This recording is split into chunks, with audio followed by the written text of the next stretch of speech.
Une production des studios Bass. L'épisode de cette semaine est une présentation du garage Arleco. Arleco, servir au-delà de la réparation. Une première autopatrouille tout électrique à Repentigny. Une nouvelle étude confirme que les véhicules à hydrogène ne rattraperont pas les véhicules électriques. Le Consumer Report déclare que la Mustang Mach-E est le meilleur véhicule électrique de 2021. Le réseau de bornes de recharge Ivy s'installe dans les haltes routières en route le long de la 401 en Ontario. Chronique 100% net zéro, les pointes de consommation. Ensuite, une chronique de l'autre côté de l'Atlantique avec Cédric Ingrand. Et à grande entrevue, Stéphane Loubert du circuit électrique nous parle de l'interopérabilité entre les réseaux de recharge. Restez à l'affût, là, on va vous annoncer d'autres réseaux qui vont s'inscrire d'ici les prochaines semaines, les prochains mois. Tout ça et bien plus encore dans la 120e de Silence on roule.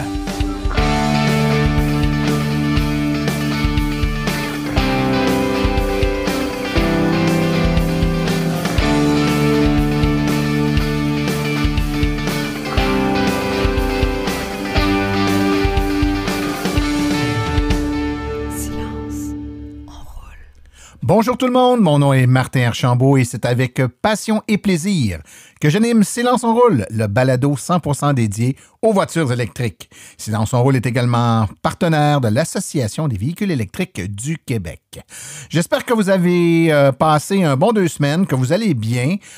Plusieurs d'entre vous m'avaient écrit à propos du dernier hors-série qui a été diffusé la semaine dernière sur les statistiques 2021, fin 2021 finalement, où on a analysé en compagnie de Frédéric Saint-Laurent, Jean-François Morissette, ainsi que Stéphane Levert, là, les statistiques pour l'année 2021 au complet. C'est sûr qu'on a regardé particulièrement le dernier trimestre qu'on n'avait pas analysé encore, mais on en a profité pour faire une rétrospective de l'année, voir la progression des véhicules, les tendances. Et puis, si vous ne l'avez pas écouté, écoutez-le, hein, abonnez-vous puis écoutez-le.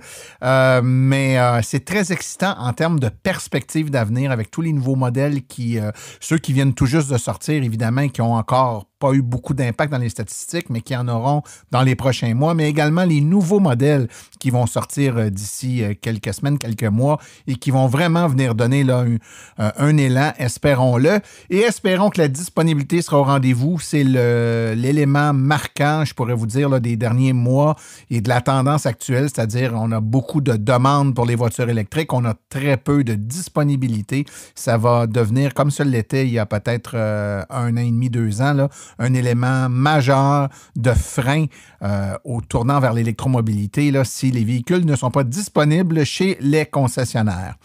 On a aujourd'hui un épisode très intéressant, du moins je pense, mais avant de vous le présenter, simplement vous dire, ça fait longtemps que je vous en ai pas parlé, mais si vous ne l'avez pas encore fait, prenez quelques secondes pour aller sur Apple Podcast et puis nous mettre une petite cote là, de 1 étoile à 5 étoiles. On espère qu'on mérite 5 étoiles, mais à vous de juger avec un petit commentaire. C'est très utile pour nous, donc, d'avoir votre feedback, mais c'est également très utile de façon à faire connaître le podcast. Plus le podcast est identifié par les auditeurs, donc vous mettez des cotes, vous mettez des commentaires, plus le podcast va remonter dans la liste des podcasts populaires et se fera connaître auprès d'un plus grand nombre d'électromobilistes, donc de façon à nous aider à faire connaître les voitures électriques et continuer de donner une information neutre et pertinente aux gens. Là. On vous demande d'aller faire un petit tour là puis de nous mettre une note si vous le voulez bien. Dans l'épisode d'aujourd'hui, donc, je rencontre un peu plus tard Stéphane Loubert qui travaille au circuit électrique et on va parler d'interopérabilité des réseaux de bornes de recharge. En gros, c'est cette faculté là, que vous pouvez, en étant membre d'un réseau, peu importe lequel, là, par exemple le circuit électrique, avec votre carte, vous avez accès évidemment à toutes les bornes du circuit électrique, mais si un autre réseau est interopérable, vous allez également pouvoir utiliser un réseau concurrent avec votre carte du circuit électrique, que ce soit Flow, ChargePoint, mais pourquoi pas plusieurs autres réseaux. Au final, à l'idéal au Québec, avec un seul abonnement à un réseau, vous avez accès à toutes les bornes du Québec. C'est un peu ça l'interopérabilité. Donc, on va traiter de toute la technique derrière ça avec Stéphane dans quelques instants et vous aider à comprendre un peu les enjeux, les technologies et ce qui s'en vient aussi dans ce domaine-là pour les prochains mois, prochaines années. Sans plus tarder, je vous propose qu'on aille tout de suite écouter les actualités dans le monde de l'électromobilité.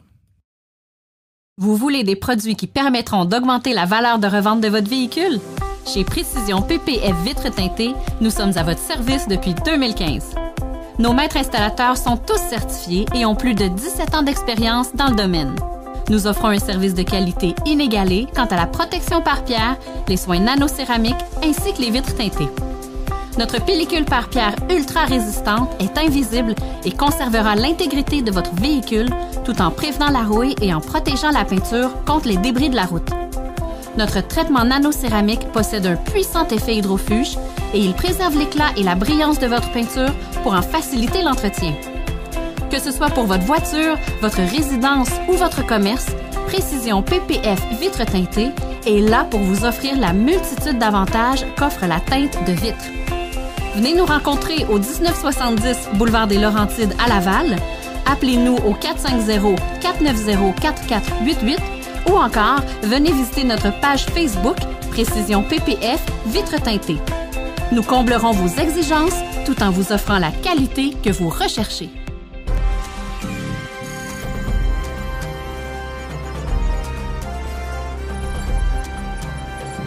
L'actualité dans le monde des VE. Le gouvernement du Canada s'emploie à mieux faire connaître les véhicules à émissions zéro. Et pour atteindre les objectifs climatiques et maintenir une bonne qualité de l'air, au Canada, il est essentiel de réduire les émissions du secteur des transports. C'est pourquoi notre gouvernement fait en sorte que les Canadiens puissent acheter et conduire en toute confiance des véhicules électriques zéro émission partout au pays. Dans le cadre d'un événement virtuel tenu avec EcoWest Canada et l'Alberta Motor Transport Association, le secrétaire parlementaire du ministre des Ressources naturelles et du ministre de l'Environnement et du Changement climatique, Julie Debruzin, a annoncé, au nom du ministre des Ressources naturelles, l'honorable Jonathan Wilkinson, l'octroi d'un montant cumulé de 4 646 000 $ à des organisations situées au Canada en appui à des projets de sensibilisation à véhicules émissions zéro. Notons au passage que parmi les récipiendaires de cette subvention, une demande conjointe formulée par Hydro-Québec ainsi que l'Association des véhicules électriques du Québec a été retenue, permettant à ces derniers d'utiliser une somme de près de 300 000 $ du gouvernement afin de faire de la promotion auprès des électromobilistes du Québec. Donc, attendez-vous à voir l'Association des véhicules électriques du Québec ainsi que Hydro-Québec et le circuit électrique sur les routes du Québec pour la prochaine année, afin de faire de la promotion. Dans son souhait de vouloir mettre de l'avant des projets porteurs et innovants, la ville de Repentigny et son service de police dévoilent la toute première autopatrouille électrique au Québec, qui inclut un véhicule entièrement électrique avec des éléments de l'autopatrouille actuelle destinés aux appels d'urgence. Saisissant l'opportunité unique de convertir une Ford Mustang Mach-E, l'organisation a profité de l'occasion pour repenser l'ensemble des composantes de véhicules. Le 10 février dernier se tenait dans le cadre du nouveau programme de formation la remise des premiers certificats de compétences VE. Le but de cet événement virtuel était de souligner la remise des tout premiers certificats de compétences pour véhicules électriques au Québec. Plus d'une quarantaine de mécaniciens recevaient les premiers certificats de compétences VE au Québec. Étaient présents lors de l'événement Jean Boulet, ministre de l'Emploi et du Travail, Mme Audrey Murray, présidente de la CPMT, ainsi que France Lampron, directrice de la direction mobilité à Hydro-Québec. Notons que le programme comprend 5 paliers de formation, totalisant 229 heures, ainsi qu'un examen de certification des compétences. Une nouvelle étude publiée dans la revue spécialisée Nature Electronics a confirmé ce que le bon sens a clairement établi depuis plusieurs années. Les véhicules à pile à combustible à hydrogène ne rattraperont pas les véhicules électriques, même pour les camions commerciaux. L'industrie automobile a été longtemps divisée sur les solutions permettant d'éliminer les véhicules à émissions et à essence. La plupart ont parié pour des véhicules électriques avec des batteries, mais quelques constructeurs automobiles ont insisté pour faire fonctionner les groupes motopropulseurs à l'hydrogène avec des piles à combustible. Toyota, Hyundai et GM ont été les plus réticents à abandonner cette technologie zéro émission, beaucoup moins efficace que les véhicules à batterie. Pour les voitures de particuliers, c'est déjà le début de la fin pour les piles à combustible. Certains des plus grands programmes de piles à combustible au monde, comme la Toyota Mirai et la Hyundai Nexo, n'ont suscité aucun intérêt après des années de travail et des milliards de dollars en investissement. Souhaitons que pour les prochaines années, on mette le focus entièrement sur les véhicules électriques à batterie. Le Consumer Report a désigné la Ford Mustang Mach-E comme le meilleur choix de cette année dans la catégorie des véhicules électriques, détrônant la Model 3 de Tesla qui détenait cet honneur depuis 2 ans. La Ford a été récompensée en fonction de sa note globale qui inclut la meilleure note d'essai sur la route, la fiabilité, la satisfaction du propriétaire et la sécurité. Consumer Report n'a pas tenté d'amoindrir le véhicule phare de Tesla.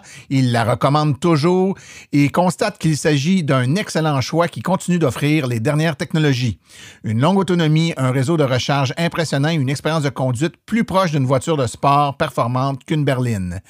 Fait à noter, ici au Québec, on note bon nombre de problématiques récurrentes avec la Mustang Mach-E qui semble éprouver certains problèmes de jeunesse. Les propriétaires actuels du Québec pourraient vous en parler un peu plus. Le ministère des Transports de l'Ontario et ses partenaires Ivy, OnRoute et Canadian Tire ont ouvert des bornes de recharge rapide pour véhicules électriques à 6 emplacements OnRoute le long de l'une des autoroutes les plus achalandées de l'Ontario, la 401. Les emplacements OnRoute sont des aires de repos pour stations d'essence situées le long de la 401 et de la 400 en Ontario. Ils offrent nourriture, boissons. Ils sont ouverts 24 heures sur 24, 7 jours sur 7 et incluent le Wi-Fi gratuit et d'autres commodités. Désormais, la recharge rapide de niveau 3 de Ivy Charging Network prendra en charge tous les modèles de véhicules électriques, y compris les ports de recharge pour les véhicules Tesla. Ils seront disponibles à Cambridge Nord, Cambridge Sud, Napanee, Odessa, West Lorne et Dutton. Selon le communiqué de presse, chaque emplacement disposera de 2 à 4 bornes de recharge pour desservir les conducteurs de véhicules électriques et offrira des capacités allant jusqu'à 150 kW.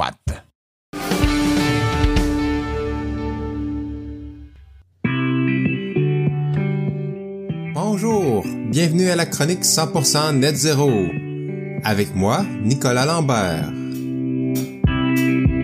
Chronique où on réfléchit aux impacts environnementaux de nos modes de transport. Et aux solutions qui pourraient nous aider à avoir un mode de vie qui se rapproche de la carboneutralité.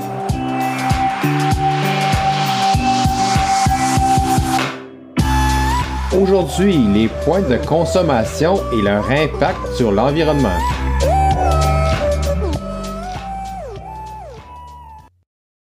En tout cas, je peux vous dire qu'en janvier 2022, il a fait froid. Au Québec, on a même eu un record de consommation de plus de 40 300 mégawatts. C'est relié à une vague de froid. Il a même fait moins 33,6 degrés à l'aéroport de la ville de Québec. Dans ces périodes de froid, Hydro-Québec nous demande souvent de réduire notre consommation d'électricité. Et on se fait souvent demander, mais quand les voitures vont tous être électriques, est-ce qu'on va avoir assez d'électricité? Ils nous demandent de consommer moins. En fait, cette question-là peut sembler pertinente, mais montre une mécompréhension de ce que c'est une pointe de consommation d'électricité. C'est quoi une pointe de consommation? C'est en fait lorsque on demande trop de puissance à un réseau électrique.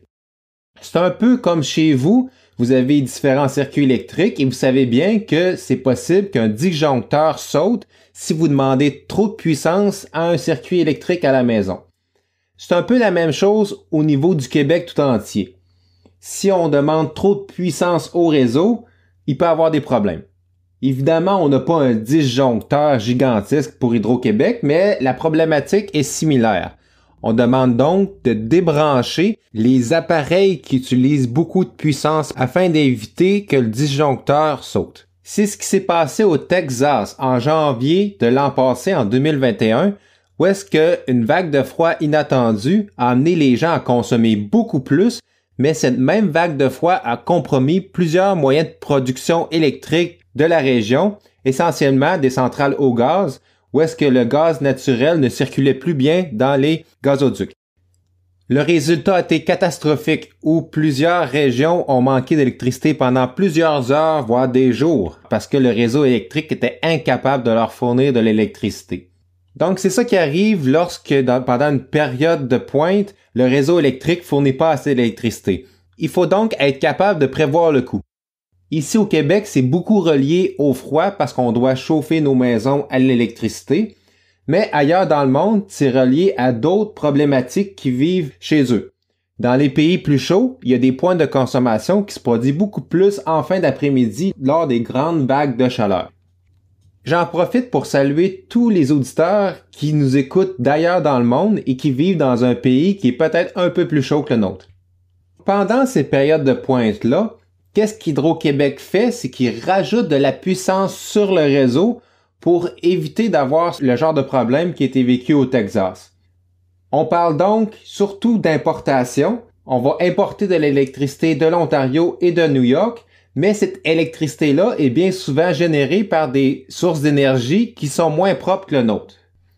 On va aussi activer la seule centrale au gaz qui existe au Québec, la centrale à Bécancour, qui fonctionne rarement depuis 2008, mais qui a fonctionné en une vingtaine d'heures environ en janvier pour rajouter de la puissance sur le réseau.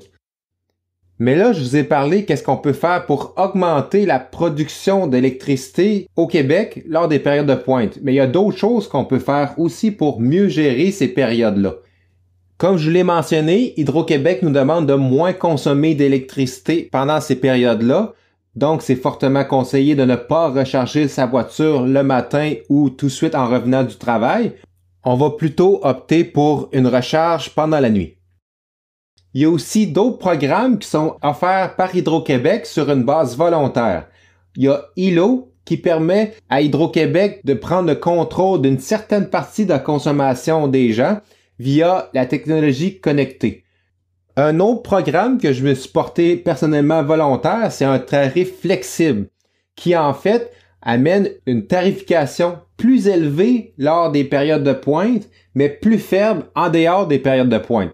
Ce qui nous encourage à moins consommer pendant les périodes de pointe pour économiser de l'argent. Il y a aussi d'autres plans pour le futur qui vont permettre de diminuer l'impact de ces périodes de consommation-là. On parle entre autres de stations de stockage qui utiliseraient des batteries stationnaires, soit dans des stations gérées par Hydro-Québec ou chez les particuliers qui auront chacun leur batterie stationnaire qui permet d'utiliser l'énergie de cette batterie au lieu du réseau pendant les périodes de froid. C'est un domaine que la compagnie qu'on connaît bien, Tesla, prospère énormément, soit avec leur Powerwall pour les particuliers ou leur Megapack pour les stations stationnaires gérées par les compagnies de distribution électrique. Il y a même aussi des projets qui seront mis en place pour utiliser nos voitures électriques dans ces occasions-là. On pourrait donc, dans un futur plus ou moins rapproché, utiliser l'énergie de notre batterie de notre voiture pour la consommation chez soi. On appelle ça le Vehicle to Home. Et si vous voulez en savoir plus sur cette technologie, je vous invite à aller voir la chronique de mon collègue Stéphane Levert à l'épisode 119 du podcast Silence on roule. Et avec ce genre de technologie, on pourrait même imaginer dans le futur que Hydro-Québec pourrait prendre le contrôle de tous les véhicules électriques du Québec pour utiliser l'énergie de cette gigantesque station virtuelle pour amoindrir les points de consommation. On voit donc que dans les périodes de froid, les voitures électriques ne représentent pas un problème pour le réseau d'électricité, mais représentent en fait une excellente solution. Sur ce, je vous dis à la prochaine.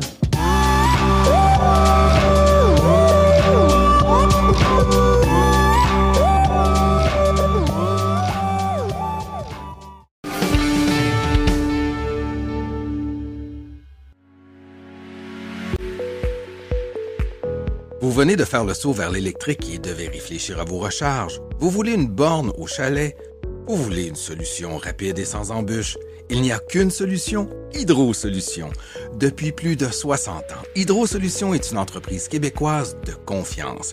Vous les connaissez pour les chauffe-eau, mais ils offrent également un service clé en main pour les bornes de recharge. C'est définitivement l'avenue à privilégier afin de faire affaire avec une entreprise d'expérience qui s'occupera de tout. Demandez une soumission gratuite et sans engagement de votre part au www.hydrosolutions.com. Une seule visite sur leur site web vous permettra de constater la simplicité avec laquelle vous pouvez entamer une démarche afin qu'ils prennent tout en charge. L'analyse de votre situation, l'installation d'une borne de qualité par un installateur certifié et même, au besoin, le financement sur 24 ou 48 mois. Par la suite, en cas de problème, leur équipe d'experts est là pour vous. Hydro Solutions, leur mission, vous simplifier la vie.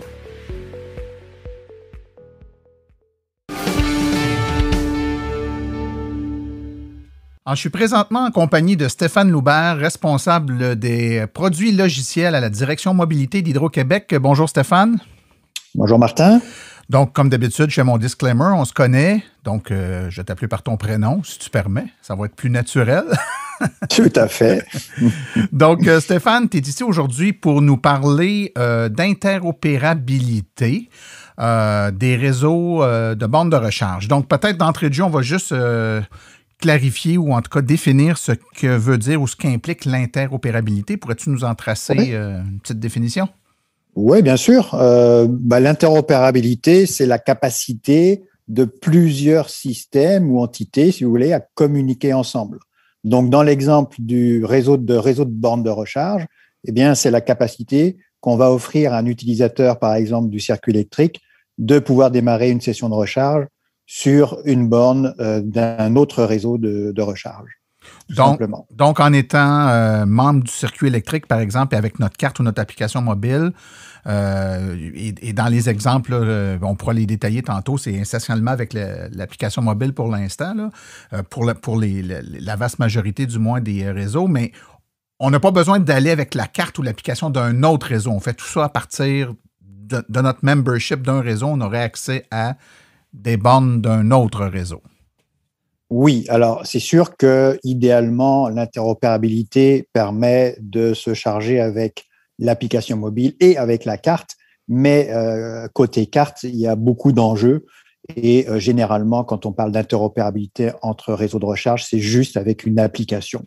Une application mobile ou une application, par exemple, d'un tableau de bord d'un véhicule, puisque on va revenir sur cette notion.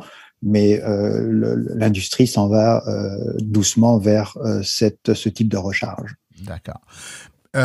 Et pour bien comprendre les enjeux, et je devrais dire les acteurs dans ce concept-là d'interopérabilité, il faut aussi définir qui sont ces acteurs-là. Donc, nous, au Québec, on est assez transparent pour l'usager. Hein? On arrive devant une borne de circuit électrique, on prend notre carte ou notre application mobile, on démarre la recharge, puis dans notre tête, il n'y a que le circuit électrique, ou encore, il n'y a qu'un rôle qui est celui de fournir des bornes de recharge, mais dans les faits, il y a celui qui installe les bornes de recharge, il y a celui qui les exploite, donc qui va s'assurer qu'elles sont fonctionnelles. Il y a ceux qui, en arrière, en gèrent la communication entre les bornes. Ça peut être le même joueur, mais ça peut également être des joueurs différents. Quels sont généralement les joueurs qu'il y a derrière un réseau de bornes de recharge? Bon, on en a au moins 3. On a le propriétaire de la borne. Ça, c'est un premier joueur important.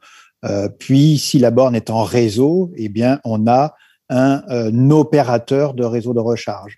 Prenons l'exemple du circuit électrique.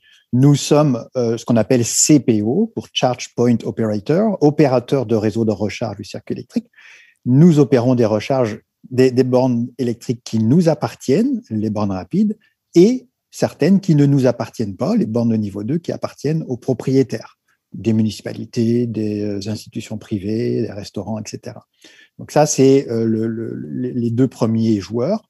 Et on a également ce qu'on appelle des EMSP, Electromobility Service Provider, des fournisseurs de services de mobilité. Ça, ce sont des organisations qui offrent un service, qui ont des membres, qui offrent, par exemple, des applications qui permettent à leurs utilisateurs de démarrer des sessions de recharge.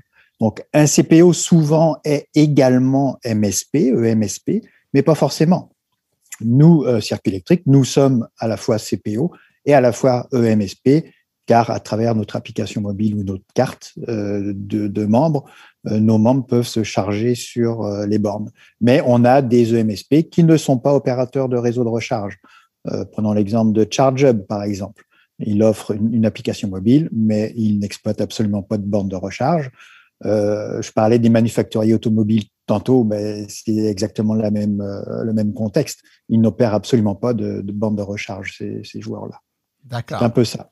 Donc, tu nous as bien fait la différence, Stéphane, entre un CPO et un EMSP. Donc, CPO, c'est la borne physique, donc le point de recharge, en fait, la gestion de ce point de recharge-là, puis le EMSP qui est plus l'exploitation électronique, donc comment on accède par une application mobile, par exemple, à cette borne-là. Ça peut être le même joueur, ça peut être des joueurs différents.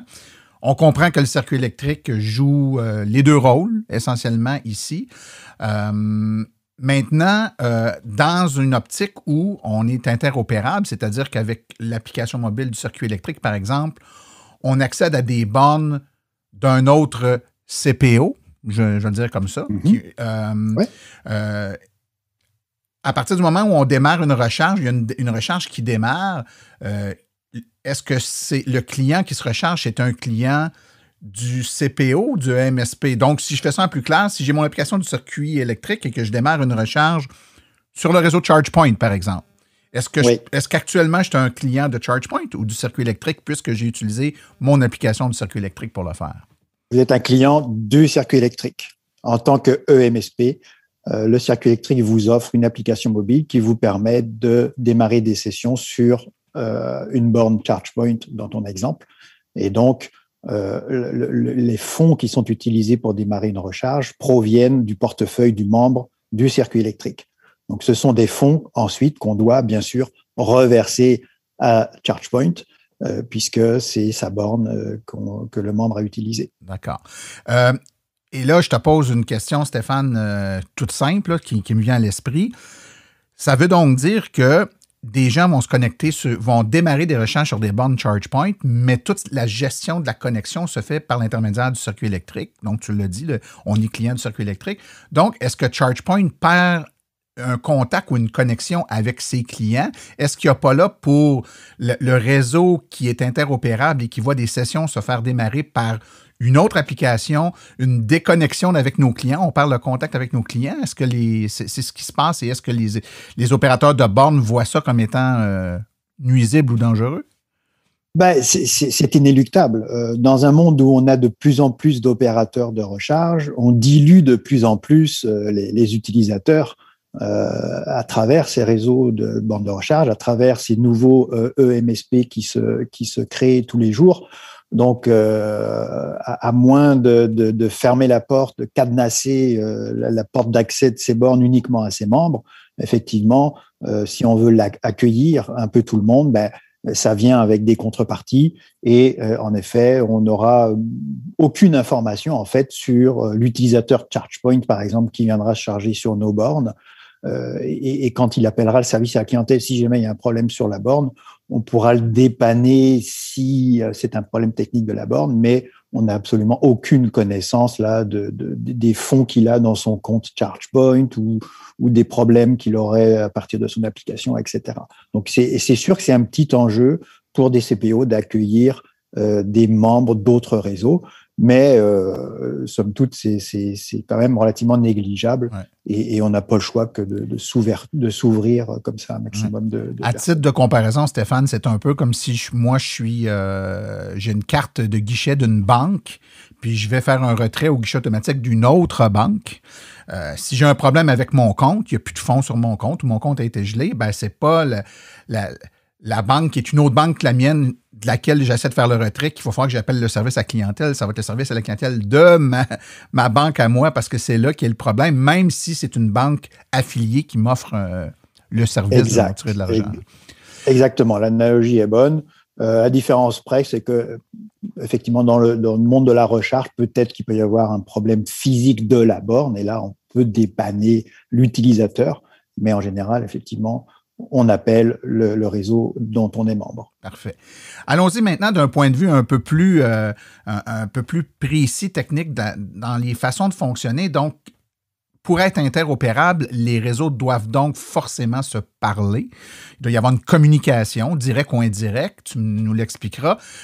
Quelles sont les grandes tendances de façon de s'interconnecter? Je pense qu'il y a deux grands courants. Lesquels sont-ils et lesquels sont utilisés principalement par c'est assez simple. Logiquement, il y a soit la possibilité de se connecter individuellement avec tous les réseaux, un par un. Donc, on prend ChargePoint, on se crée une connexion avec ChargePoint, on prend Flow, on crée une connexion avec Flow, on prend Electrify Canada, on crée une connexion, etc.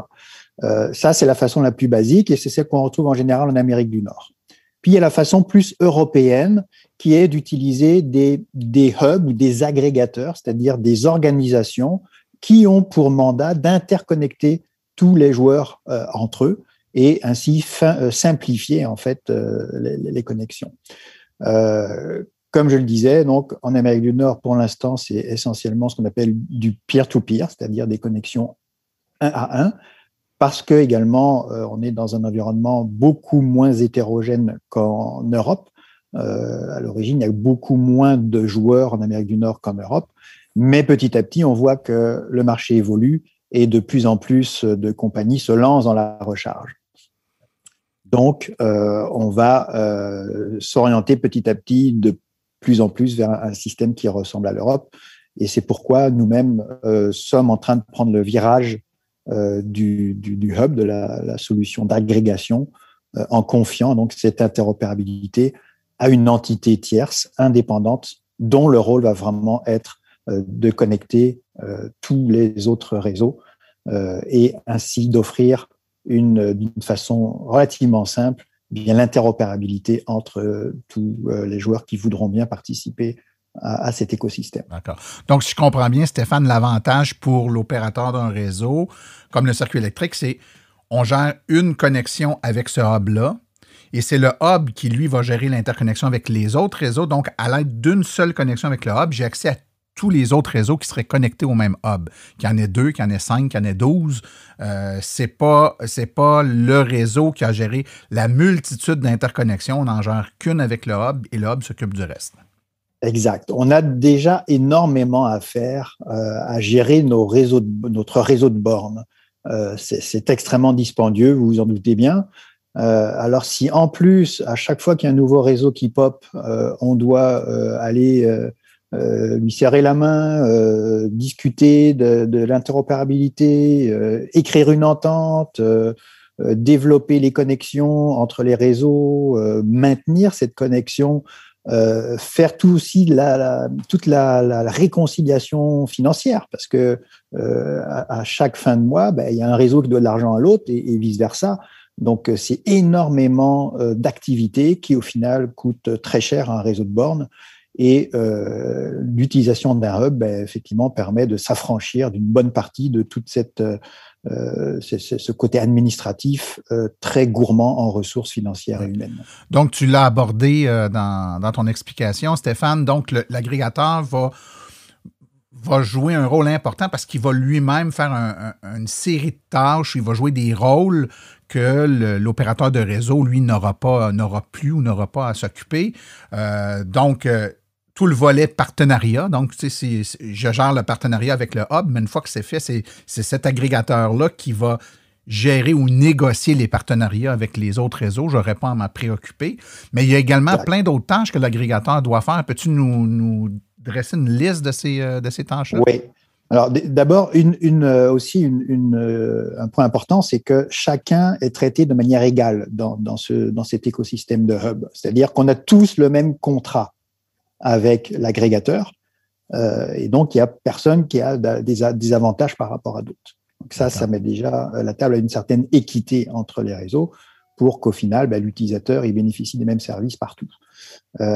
Puis effectivement, nous, quand quelqu'un veut démarrer par exemple, un de nos membres veut démarrer une recharge sur une borne d'un réseau participant, l'autorisation, elle est faite d'abord par évidemment l'application, le MSP qui valide qu'il y a des fonds suffisants pour démarrer, et ensuite elle est envoyée cette demande de démarrage de session au hub qui va faire la demande au réseau opérateur, qui va donner l'autorisation et la renvoyer à notre système pour qu'on puisse effectivement démarrer la session. Donc, c'est vraiment un intermédiaire là qui gère toutes les transactions de recharge. Et ensuite, à la fin de la transaction, bien sûr, il y a un coût de session qu'il faut renvoyer à l'autre réseau. Et là aussi, ce coût détaillé passe par cet agrégateur-là. Okay. On peut très bien, Stéphane, voir quand tu disais que ça devient complexe, on y va 1 à 1. Si on faisait une entente 1 à 1 avec plein de réseaux, ben, on aurait une conciliation monétaire, par exemple, à tous les mois à faire avec l'ensemble des réseaux, alors que là, si je comprends bien, c'est l'agrégateur qui va gérer tout ça et qui, à la fin d'un terme prédéterminé, que ce soit mensuel ou trimensuel, peu importe, va être capable de dire, ben, voici l'ensemble de l'argent qui vous revient parce que d'autres réseaux se sont connectés chez vous. Voici l'argent que vous devez à d'autres réseaux parce que vos membres se sont connectés chez eux. Conciliation de tout ça, puis il y a un échange d'argent qui se fait à ce moment-là. Donc, tout ça, c'est agrégé également. C'est pas juste les bornes, c'est également tout l'aspect financier qui est géré ou qui est intégré au sein du hub. C'est bien ça? Tout à fait. Donc, au lieu de faire des dizaines de transactions financières à chaque fin de mois, on en fait une ou deux finalement. On envoie tout. Si on doit de l'argent des débiteurs, on envoie à l'agrégateur qui ensuite redistribue aux différents opérateurs de réseau et vice-versa. Donc, finalement, c'est deux transactions au lieu de potentiellement 10, 20, 30, etc. Et en plus, il joue le rôle un peu d'arbitre, cet agrégateur-là. Normalement, on n'est plus supposé avoir de petits conflits sur des différences parce que vous voyez sur les centaines, les milliers et à terme des dizaines de milliers de transactions d'interopérabilité qu'il va y avoir, forcément, c'est très difficile d'avoir une vision parfaite. Et donc, cet agrégateur-là jouera le rôle d'arbitre entre tous les opérateurs et normalement, tout le monde sera d'accord sur les montants à reverser aux autres réseaux. On voit très bien que le travail exécuté par l'agrégateur est quand même assez grand, c'est important. Donc, beaucoup de responsabilités, gestion du partenariat, la qualité des données, le transfert des requêtes de recharge, les conciliations financières, etc. Donc, il y a du travail, il y a des gens qui travaillent, comment ils font leur argent à ce moment-là? Est-ce que c'est un coût par transaction, un pourcentage? De quelle façon cette entreprise-là, cet agrégateur-là, peut-il faire de l'argent puis rester en business? Ben, c'est notamment pour ça qu'on a introduit un petit frais d'interopérabilité à la session. C'est-à-dire que la première interopérabilité avec l'agrégateur qu'on a lancé, c'est donc avec ChargePoint. On en parle depuis pas mal de temps. Donc, quand un membre du cercle électrique fait une transaction sur une borne ChargePoint, il va devoir payer un petit frais qui est de 75 sous pour une borne de niveau 2 et 1,25 $ pour une borne rapide pour donc financer un petit peu toute cette organisation-là. Mais la bonne nouvelle, c'est que non seulement on rémunère avec cet argent-là le hub, l'agrégateur, qui a toutes ces activités que tu viens de décrire, mais en plus, on a fait en sorte qu'il y a un système de redistribution aux opérateurs de réseau notamment, et même aux MSP, pour remettre un petit peu d'argent dans le système. Vous savez, l'exploitation d'un réseau de recharge coûte énormément. Il n'y a pas un réseau de recharge dans le monde qui fait de l'argent. Donc, si on veut que les joueurs privés embarquent, notamment, et qu'il y ait de plus en plus de réseaux de bornes au Québec et ailleurs, eh bien, on doit trouver une façon de financer tout ça. Et ces frais sont, d'une certaine manière, une source un petit peu de financement pour des joueurs privés. Donc, évidemment, le gros du frais d'interopérabilité revient à l'agrégateur, mais il y a une bonne portion là qui revient donc aux opérateurs et aux fournisseurs de mobilité. D'accord. Écoute, Stéphane, je vais te faire une autre analogie. Donc, si, par exemple, j'ai mon cellulaire ici avec une compagnie canadienne ou québécoise et que je vais une fois par année ou 2 fois par année aux États-Unis, donc je vais pouvoir utiliser mon téléphone, il va fonctionner, je vais être connecté sur un autre réseau, mais je vais avoir effectivement un petit frais, une surcharge qu'on appelle de roaming, donc d'utilisation hors de ma zone d'attache, puis je le paie, puis c'est correct. Je comprends que c'est un service qui m'est offert. Maintenant, si je suis un travailleur qui doit aller aux États-Unis 2 fois par mois, donc je suis souvent là, ben, il peut être plus avantageux dans certains cas de m'abonner à un service téléphonique qui inclut l'utilisation fréquente aux États-Unis pour ne pas avoir à payer les frais d'itinérance à chaque fois que je vais aller aux États-Unis. Est-ce que ce concept-là existe aussi avec les réseaux? Donc, si moi, je reste, par exemple, où je voyage pour mon travail et je dois régulièrement me charger sur des bornes qui ne sont pas des bornes du circuit électrique, par exemple, je ne veux pas avoir à payer le frais à chaque transaction, donc à chaque fois que je vais me recharger. Est-ce que je peux avoir un forfait mensuel qui va me permettre de l'utiliser en plus grande quantité sans payer à chaque fois? Oui, alors, tout d'abord, effectivement, il faut comprendre que d'offrir la possibilité de se charger sur d'autres bornes avec son application et donc avec l'expérience de l'utilisateur qu'on a l'habitude d'utiliser, c'est quand même une valeur ajoutée importante. Donc, de devoir payer un petit frais, je dirais ça se justifie assez facilement parce que des gens, par exemple, seront bien contents de pouvoir continuer à utiliser l'application du circuit électrique en français avec la navigation qu'ils ont l'habitude de faire quand ils sont devant une borne ChargePoint aux États-Unis. Bon, effectivement, tu as raison. Si pour les grands voyageurs ou les gens qui ont l'habitude de voyager et de croiser des bornes d'autres réseaux du circuit électrique, puis on souhaite encore une fois qu'il y ait de plus en plus de réseaux différents du circuit électrique, même au Québec, eh bien, peut-être que cette personne-là aurait intérêt à avoir comme un abonnement qui permettrait de se recharger de façon indéfinie sur tous les réseaux. Alors d'abord, avant de parler d'abonnement, je tiens aussi à signaler que c'est en aucun cas une obligation.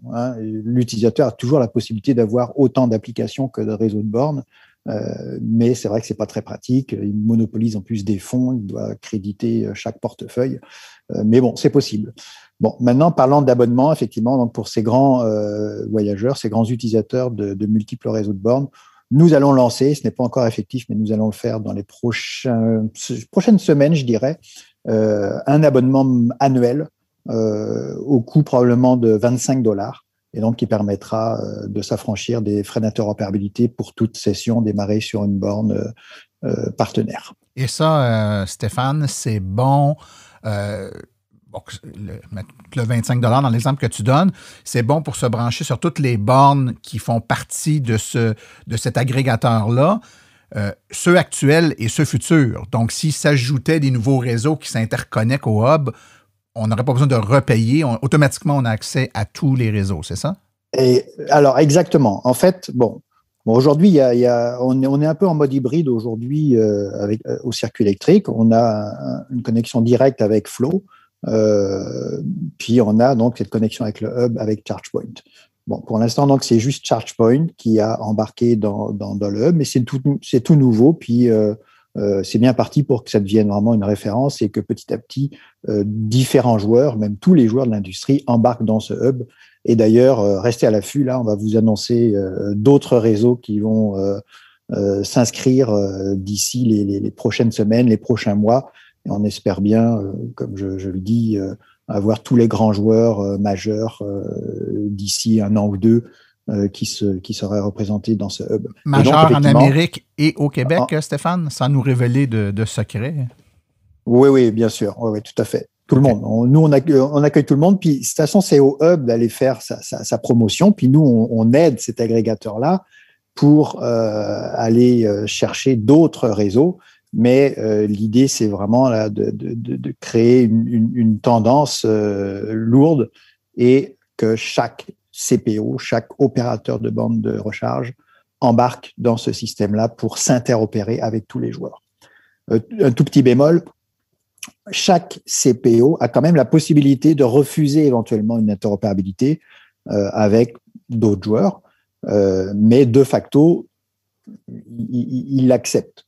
Donc, si le circuit électrique ne veut pas être interopérable avec un joueur qui embarquerait dans cet écosystème parce que, par exemple, ces bornes ne sont pas assez fiables, on aura la possibilité de dire non, nous, ça ne nous intéresse pas d'embarquer ce joueur-là, mais d'autres CPO pourront l'autoriser.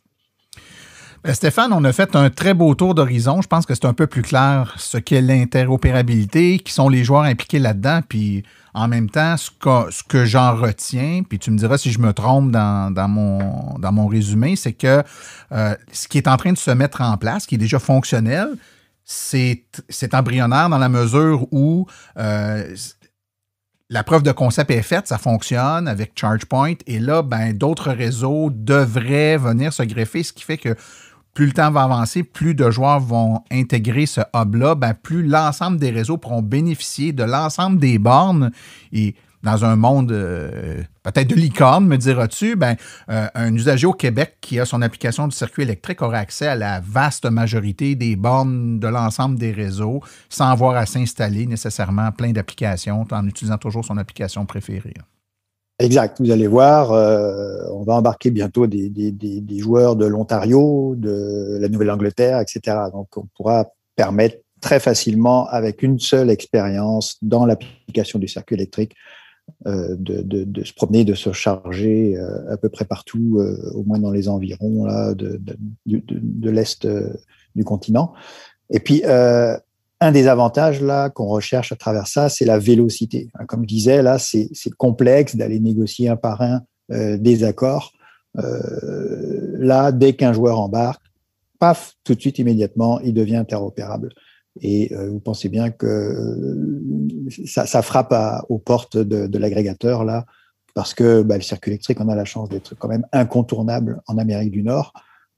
Prenez l'exemple des manufacturiers automobiles qui vont de plus en plus offrir une expérience à l'utilisateur avec des services d'infodivertissement, des services musicaux, etc.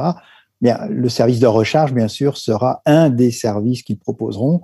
Et c'est sûr et certain que les propriétaires de différents véhicules électriques auront un profil chez le manufacturier et idéalement, ils pourront donc démarrer des recharges à même le tableau de bord de leur auto. Donc, vous voyez bien que c'est un système qui est très ambitieux, mais qui est en place et maintenant, on n'a plus qu'à embarquer petit à petit tous les réseaux, chose qui est en train de se passer et qui va accélérer dans les prochains mois. Stéphane, je m'en voudrais de terminer cette entrevue sans te poser une question qui me brûle les lèvres parce qu'à la lumière de ce que tu as dit, il m'est venu une réflexion. Tu parlais de nouveaux réseaux qui rejoindraient le hub, qui permettraient de pouvoir se déplacer hors Québec, que ce soit en Nouvelle-Angleterre ou en Ontario. Actuellement, un élément très, je te dirais, très excitant de l'application mobile du circuit électrique, c'est son planificateur de trajet qui, malheureusement, actuellement, est limité aux bornes du circuit électrique et Flow, si je ne me trompe pas. Donc, si d'autres réseaux se joignent, voyager implique pour bien des gens une petite dose de stress. Donc, c'est là que vient très utile l'utilisation du planificateur de trajet. Peut-on espérer que le planificateur de trajet inclura dans ses calculs l'ensemble des réseaux avec lesquels le circuit électrique sera interopérable? Oui, tout à fait, Martin. On est rendu à notre 3e version de planificateur de trajet. C'est un outil absolument essentiel et extrêmement utilisé. Je peux te dire déjà qu'on va taper la millionième requête quelque part au mois de mars. Donc, il y aura eu 1 million de requêtes de trajet avec le planificateur de trajet. Donc, il est très fiable et n'oublions pas qu'il y a une sorte d'intelligence artificielle derrière ça. Donc, plus les gens font des requêtes, plus ils renseignent leur auto, plus l'algorithme s'améliore et plus la précision est là. Et effectivement, nous allons lancer d'ici la Saint-Jean, parce que la Saint-Jean, c'est le top départ là, des grands déplacements au Québec, une 4e version du planificateur de trajet et une des fonctions clés, puis il y en aura d'autres, ce sera d'intégrer donc des bornes, des réseaux interopérables pour pouvoir faire planifier des trajets, je dirais d'un océan à l'autre quasiment. Donc c'est une annonce qu'on fera quelque part ce printemps-ci. Stéphane Houbert, responsable des produits logiciels à la direction mobilité d'Hydro-Québec, un grand merci pour ta disponibilité aujourd'hui. Ça fait plaisir. Merci.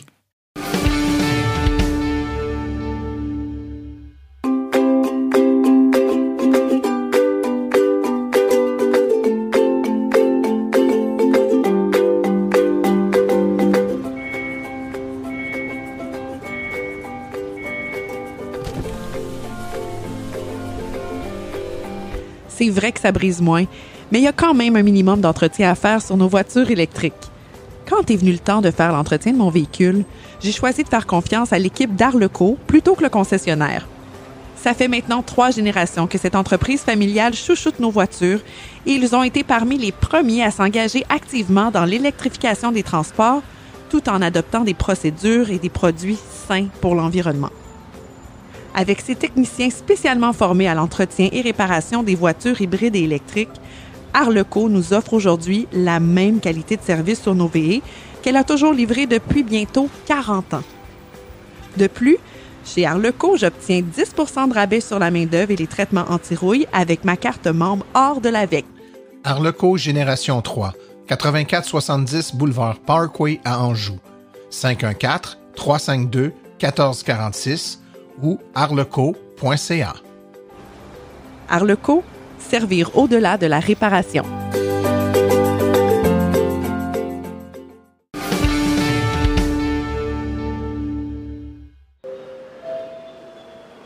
De l'autre côté de l'Atlantique, avec Cédric Ingrand.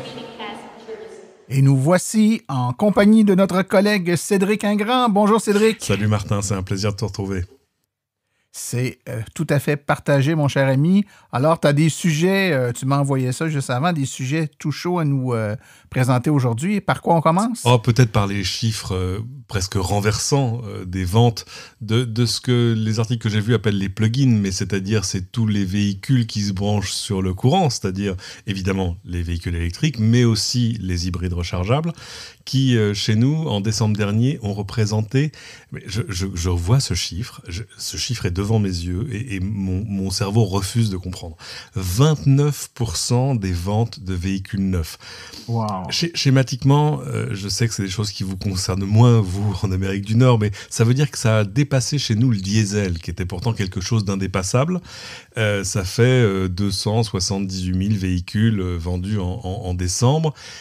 C'est juste ahurissant. C'est-à-dire que moi, j'ai encore le souvenir d'un passé pas si lointain où on disait « Ah oui, tu sais, la voiture électrique, c'est 1% des ventes. Regarde, ce mois-ci, c'est 3%. Ça veut dire qu'on a fait x3. » Mais voilà, en décembre, 29,3%, c'est juste ahurissant. Pour situer nos auditeurs qui sont peut-être plus familiers avec nos chiffres ici au Québec, c'est en fait 3 fois moins. Et on se dit souvent qu'au Québec, on a des chiffres qui sont très intéressants si on se compare au reste du Canada. Et on atteint ici au Québec quelque chose comme tout près de 10% des ventes pour le même type de véhicule. Alors que le reste du Canada, on est plus à 5%, 10% au Québec. Et là, on parle de 30% chez vous. C'est 3 fois plus, là. Je pense que, je sais pas, je vais pas devenir tout à coup un expert du marché québécois, mais je pense que vous avez de toute façon un problème par rapport à l'autonomie. C'est-à-dire que pour avoir épousé une Canadienne, elle me raconte ce que c'était ses vacances. Elle disait, oui, à Noël, on allait voir ma grand-mère. Ça faisait 34 heures de route. et tout à coup... Ouais, mais là, Cédric, en toute amitié, je te dirais que là, on tombe un peu dans la caricature de la perception européenne du Québec. 34 heures de route, là, c'est un très long déplacement, même pour nous. Là, hein? Tu me rassures. Tu me rassures. Je pensais que c'était normal. Ouais, non. On a par contre une température froide, très froide, qui affecte l'autonomie, ce qui fait que, une voiture qui, en apparence, a une bonne autonomie de 300 ou 400 km, qui se retrouve à, un peu en haut de 200, à moins 25 degrés Celsius, ça peut être un élément qui freine un peu les ventes de certaines personnes qui n'ont pas encore adhéré. Il y a aussi je dirais ici, l'espèce de mentalité où il faut que tout le monde ait un gros pick-up, puis des grosses voitures, puis tout ça, c'est qu'il faut renverser, mais quand même, et moi, je fais juste aussi rappeler à nos auditeurs qu'on n'a pas la même population. Je compare le Québec avec l'Europe. Là, quand on parle de 10% des ventes, c'est 10% des ventes sur un marché de 8-9 millions de personnes ici, alors qu'en Europe, on parle d'un marché immensément plus gros. Donc, votre 10%, ça représente énormément de voitures, mais énormément de voitures. Et alors évidemment, là c'est les chiffres de décembre, donc 29%, il y a peut-être un effet fin d'année, avec probablement des promotions, je ne sais pas ce qui s'est passé exactement, parce qu'évidemment ça concerne les ventes dans 28 marchés européens, 28 pays. Sur l'année, ça fait 19% quand même de véhicules électriques, électrisés, électrifiables, mais c'est une moyenne. Il y a des champions dans le genre, alors évidemment les champions, ils sont au nord. La Norvège, en décembre, 90% des véhicules vendus étaient des véhicules qui se branchent. Voilà. 64% aux Pays-Bas. Ce qui pose d'autres questions, parce que le Pays-Bas a une électricité qui est très carbonée, mais ce n'est pas le cas de la Suède ou du Danemark. Enfin, il est en train de se passer quelque chose. Ben écoute, on dit souvent que lorsqu'on veut savoir où on est rendu, il faut se comparer au meilleur et pas se comparer au moins bon du peloton. Hein. Donc, je pense que maintenant, notre objectif doit être de rattraper l'Union européenne. Voilà, on est content de vous avoir donné une cible. Cédric, tu voulais nous parler également du retour d'une voiture mythique. Eh oui, parce qu'en fait, c'est intéressant parce que ce marché de l'électrique, je regardais aussi le mois dernier les ventes de voitures électriques en Chine. Alors c'est intéressant parce que tu regardes le top 10 ou le top 15 des ventes et très honnêtement, le tiers ou la moitié des marques que tu vois, bah, tu les as jamais vues ailleurs. Il y en a que tu reconnais, des BYD, des Xpeng, des choses comme ça, mais ça c'est parce que toi ou moi, on a le nez sur les blogs de voitures électriques tout le temps, mais bon, évidemment, il y a des Tesla, il y a d'autres choses. Et on nous dit qu'en Chine, par exemple, il y a 200 fabricants de voitures électriques. Pourquoi ? Parce qu'on est peu ou prou sur un modèle qui, moi, me fait penser à l'informatique des années 90. C'est quand il y avait des fabricants de PC sous tous les noms. Bah, pourquoi ? Parce que le fabricant de PC, en fait, il assemblait des pièces venues de chez X, Y. Et une voiture électrique aujourd'hui, souvent, ça ressemble à ça. On prend la batterie chez X, le moteur chez Y, l'électronique, etc. On fait un chouette design et on la sort. Mais ce qui est intéressant, c'est que ce côté modulaire permet aussi de refaire des petites séries. J'imagine que c'est ce qui est en train de se passer avec le retour. Vous l'avez pas raté, hein, parce que il y a eu un spot de pub quand même au Super Bowl, si je crois bien. Ouais, le retour de la DeLorean. Ça y est, elle revient. Et c'est intéressant. Moi, évidemment, on a envie de la voir en vrai. C'est-à-dire il faut se souvenir du design de cette voiture qui était faite en inox, un peu comme le Cybertruck de Tesla, et qui était fantastique en tout point, sinon qu'elle a eu une épopée commerciale très limitée. Je crois qu'elle a été vendue pendant 1 année. Il ne nous reste que des exemplaires de collection. Et s'il n'y avait pas eu, évidemment, Retour vers le futur, je ne pense pas qu'on aurait beaucoup continué à parler de DeLorean. Donc voilà, DeLorean nous promet que la voiture pourrait sortir cette année. On a envie d'y croire, mais on a aussi appris avec le temps à modérer nos attentes. Aucune idée pour l'instant, ni du prix, ni de la configuration, ni de la disponibilité. Mais voilà, tu vois, ces grandes portes en albatros là qui sortent, surtout dans un véhicule qui là sera 100% électrique. La question aussi, c'est de savoir est-ce qu'ils l'ont redesigné comme une voiture de 2022 ou est-ce qu'ils vont jouer, tu vois, la nostalgie à fond avec l'espèce de panneau, tu vois, très retour vers le futur pour le coup. Avec un petit phénomène paranormal lorsqu'on atteint le 88 miles. Ça reste à voir.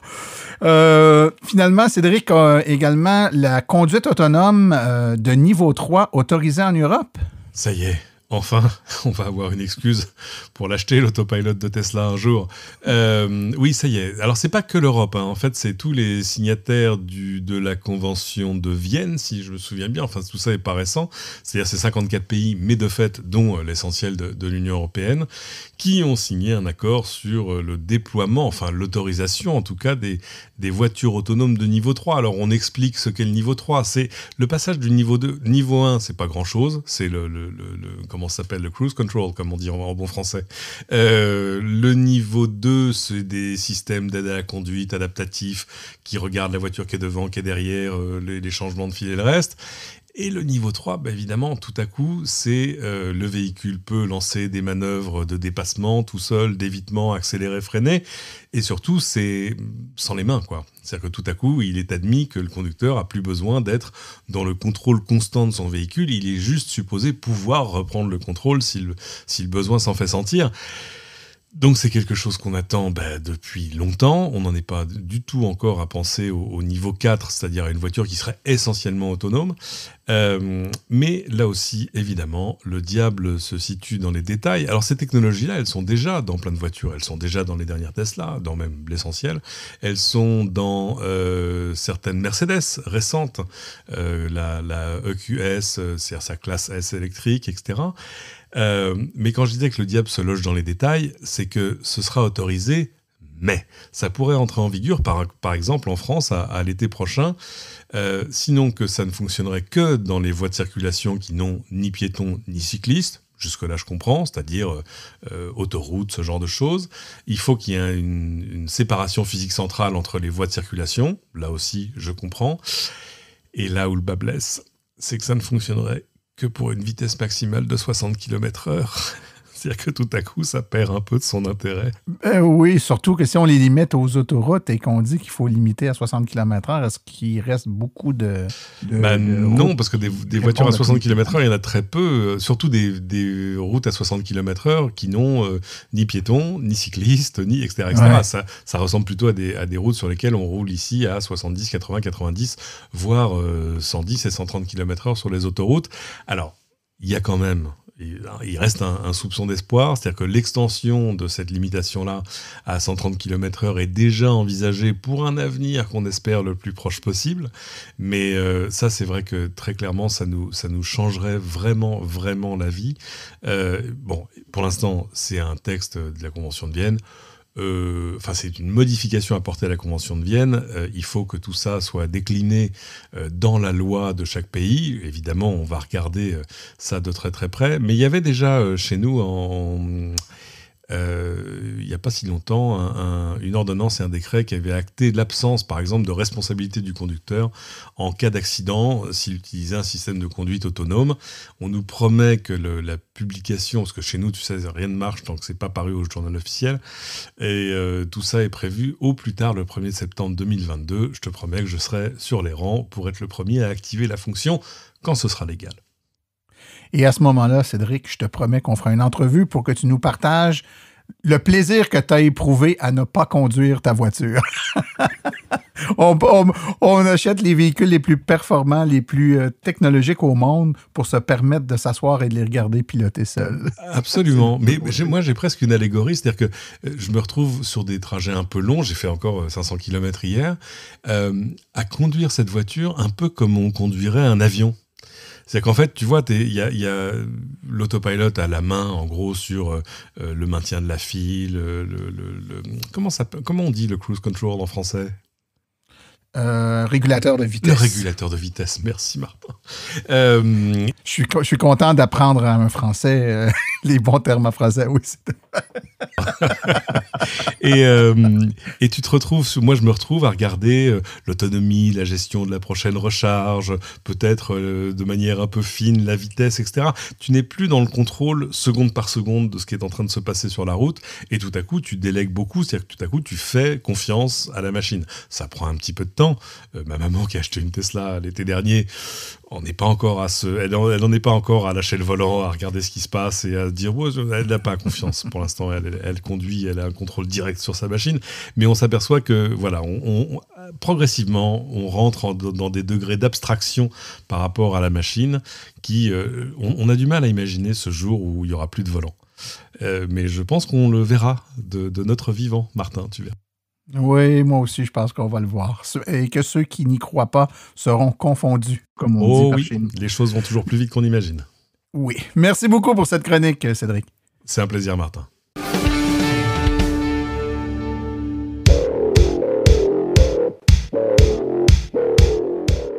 Vous œuvrez dans l'entretien de parc, la livraison de colis, le secteur industriel, les fermes ou le monde municipal? Vous utilisez des véhicules utilitaires à basse vitesse? Grâce à Cubex Équipement, vous avez accès au Max EV pour répondre à vos besoins. Le Max EV est un camion utilitaire robuste, 100% électrique, dans la catégorie des véhicules à basse vitesse pour lequel vous pouvez avoir une autonomie allant jusqu'à 195 km. Les avantages d'un camion utilitaire électrique sont grands. Coût d'opération beaucoup plus bas, aucun besoin d'éteindre le véhicule à l'arrêt et des coûts d'entretien fortement réduits. À ça, bien sûr, on ajoute le fait qu'aucun gaz à effet de serre n'est produit pendant son utilisation. Le véhicule est doté d'une transmission efficace, d'une suspension indépendante aux 4 roues et de freins à disque hydraulique. Il possède une vaste liste d'accessoires, dont le chauffage et la climatisation. Que vous le vouliez avec une boîte ouverte, une benne basculante, une boîte cargo ou muni d'un porte-échelle, Cubex Équipement saura vous fournir le modèle de Max EV qui vous convient et qui saura faciliter votre travail. Le Max EV est d'ailleurs éligible à la subvention du programme Éco-camionnage du ministère des Transports qui peut vous remettre un montant allant jusqu'à 12 500 $. Avec cette aide gouvernementale supplémentaire à l'achat ainsi que les économies substantielles de carburant, vous économiserez ainsi pour les 10 prochaines années tout en participant à la transition énergétique du Québec. Pour plus de renseignements, visitez le www.cubexltee.com ou téléphonez au 1-800-GO-CUBEX.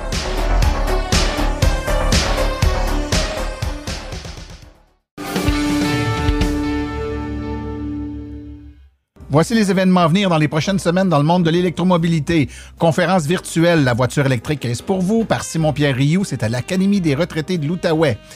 Un kiosque virtuel avec aura lieu le mardi 15 mars de 19h à 20h avec un panel d'électromobilistes. Vous pouvez vous inscrire en ligne sur le calendrier de l'AVEC. Vous allez sur le site web dans la section calendrier des événements et vous pouvez vous y inscrire.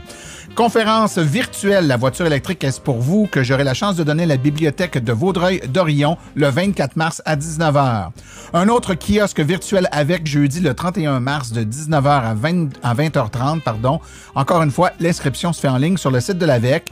Et un autre kiosque virtuel avec mardi le 12 avril de 19h à 20h.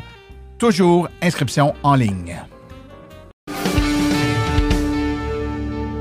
Ceci conclut l'épisode d'aujourd'hui. Remerciements sincères à nos invités, Nicolas Lambert, Cédric Ingrand et Stéphane Loubert.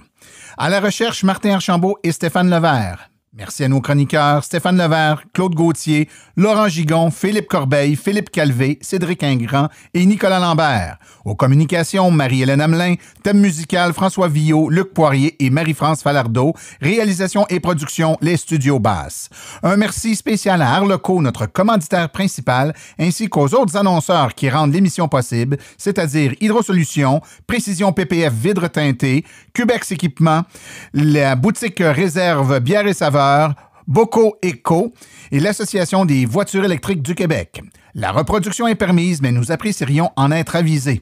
Les questions sur le balado doivent être adressées à martin@silenceonroule.com et pour l'information générale sur les voitures électriques, visitez plutôt le www.aveq.ca.